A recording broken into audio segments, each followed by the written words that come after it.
শেষ ঠিকানা যদি 3.5 হাত মাটি হয়, তাহলে কিসের তো ক্ষমতার দাপট? ভোর 5টায় মৃত্যু, সকাল 6টায় জানিয়ে দেওয়া হবে মাইকে, 8টায় শেষ গোসল করানো হবে, 9টায় তোমাকে নতুন কাপড়ে সাজানো হবে, জোহরের নামাজের পরে তোমার আলিশান বাড়ি থেকে বের করে নিয়ে যাওয়া হবে, 2টায় তোমার জানাজার নামাজ পড়ানো হবে, 2:30টায় তোমাকে কবরে নামিয়ে ফেলা হবে। মাটি দেওয়া শেষ হয়ে গেলে কেউ তোমার জন্য দোয়া করবে, আর কেউ চলেও আসবে। এই তো জীবনের শেষ আয়োজন।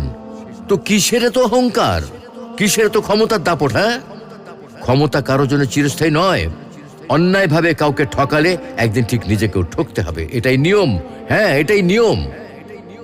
ভোরের সূর্যোদয়ের আলোতে যে পৃথিবী আলোকিত হয়, সন্ধ্যার সূর্যাস্তে তা আবার হারিয়ে যেত দেখি। অসত্য দিয়ে সত্যকে কখনো ঢেকে রাখা যায় না। প্রকৃতি